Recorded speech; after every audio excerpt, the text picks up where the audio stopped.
The humid air of Masaka hung thick and heavy, matching the weight in Lynette Namara's chest. She stared at the faded blueprint in her hand, the detailed sketch of her Nile flow concept, the design that had been her entire future, stolen 5 years prior.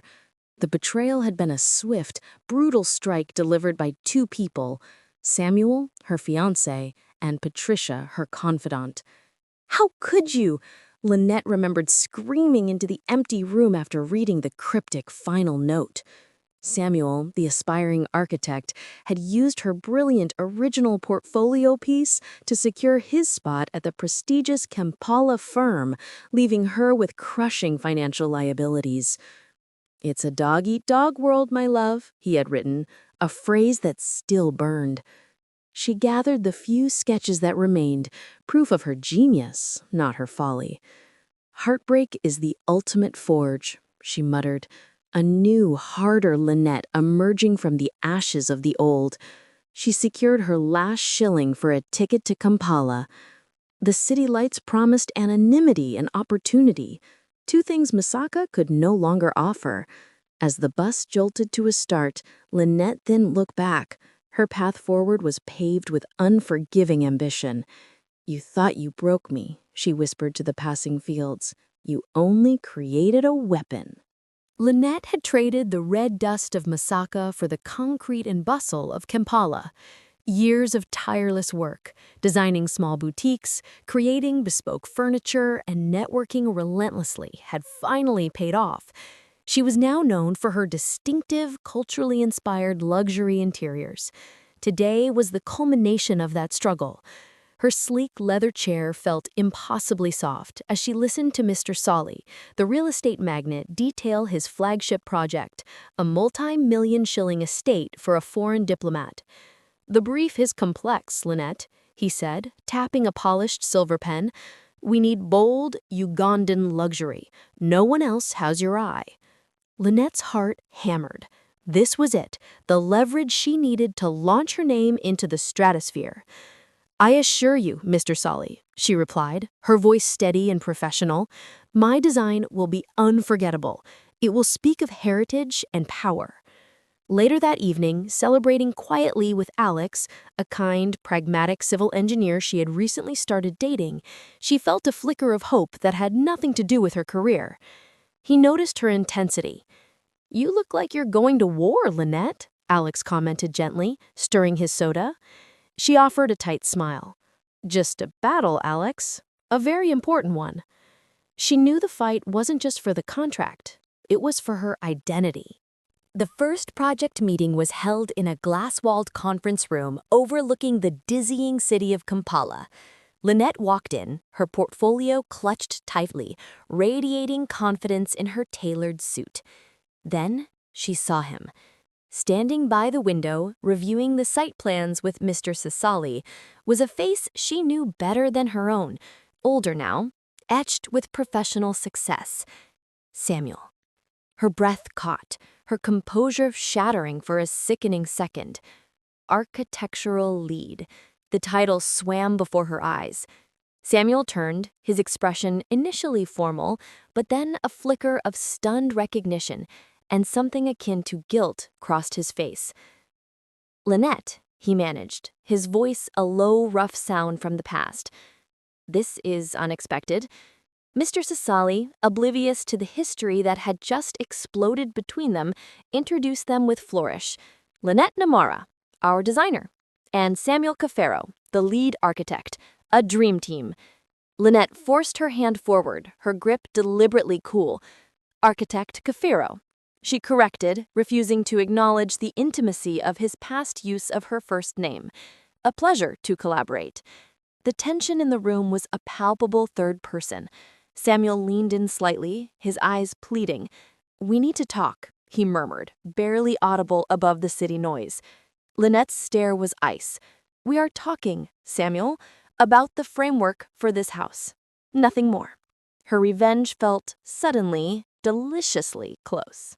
Working alongside Samuel was a daily, agonizing exercise in professionalism. His apologies, delivered in hushed tones between design reviews, were relentless and expertly phrased. "I was young and terrified of poverty, Lynette," he tried one morning, leaning against her drafting table. "It was selfish, I know, but I never stopped regretting how I hurt you." Lynette snapped her pencil, the small sound echoing in the studio. "Regret, Samuel, is a luxury you afford now that you have a name. You left me with nothing but the dust of Masaka and a mountain of bills." The raw anger in her voice stopped him. The next shock came from the project's administration file. His fiancée was listed as a minor consultant. The name, Patricia Kirabeau. The Betrayal was a syndicate, not a solo act. Later, Alex called, his usual cheerful demeanor edged with worry. "You seem distracted, Lynette. That architect, is he causing trouble?" Lynette hedged, unable to admit the full scale of the internal war she was fighting. "He's difficult, Alex. Old school." She knew she couldn't confess the dark secret.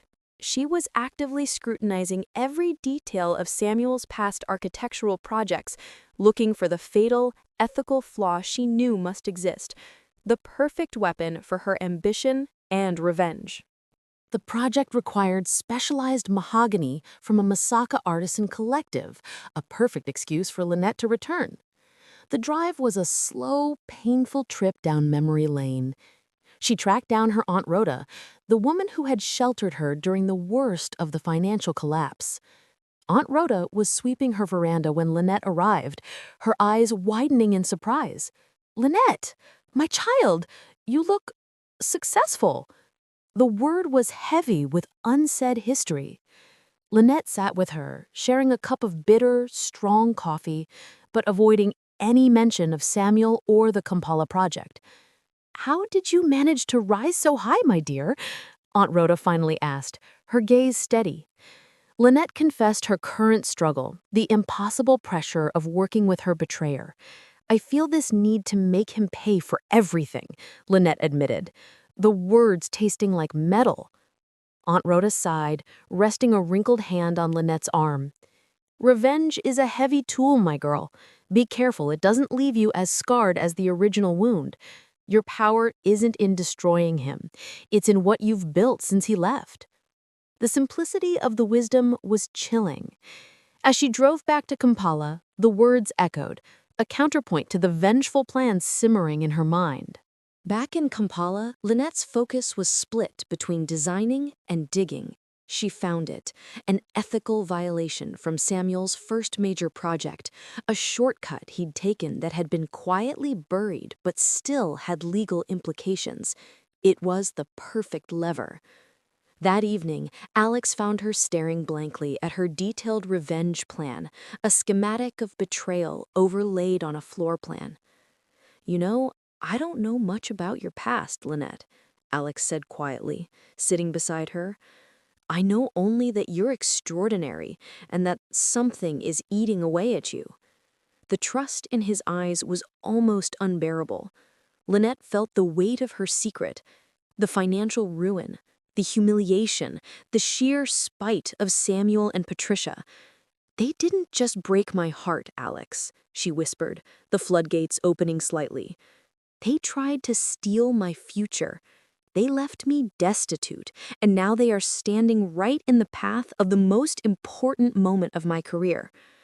She hesitated, then decided she couldn't tell him about the leverage. "I need to ensure they never hurt anyone else," she finished, a cold resolve settling in her gaze. Alex simply nodded, understanding the gravity of her pain even without the full context. "Just promise me you won't lose yourself to anger," he pleaded. The final client review for the estate was set. Lynette presented her interior concept, a masterpiece of local craft and modern sleekness. Samuel presented his structural plans, looking confident. Just as the client, Mr. Salali, was about to sign off, Lynette interjected smoothly, her voice betraying none of the turmoil inside. Mr. Cofero's work is brilliant, but I have a few concerns regarding his previous professional practices, specifically the structural integrity issues on the Kazinga Towers project in 2021. The air froze. Samuel's face drained of color. Patricia, sitting nearby, gasped. The meeting dissolved into a tense, private confrontation in the hallway. "You wouldn't dare," Patricia hissed, venom in her eyes. "After everything you took, Patricia," Lynette retorted. "The concept, the money, the opportunity. I built this career from the rubble you left me in."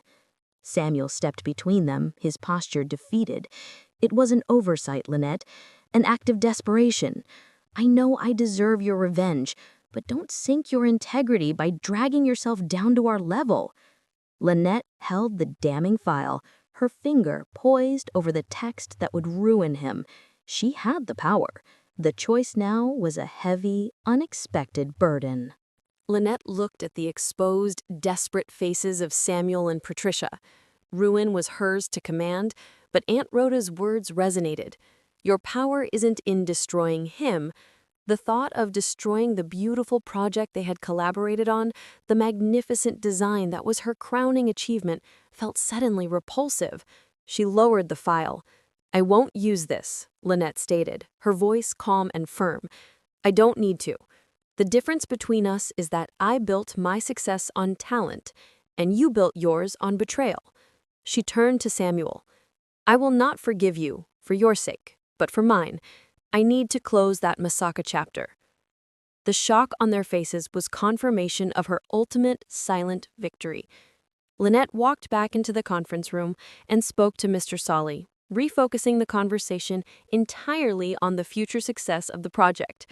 She secured the contract, her reputation now cemented as powerful, brilliant, and, unexpectedly, merciful. Later, Alex found her on the rooftop, the Kampala skyline glittering below. "Did you win the battle?" he asked. She leaned into him, her heart lighter than it had been in years. "I won the war, Alex. I chose power over pain." Lynette Namara had finally secured her fate, realizing that forgiveness was the ultimate, most sophisticated act of revenge.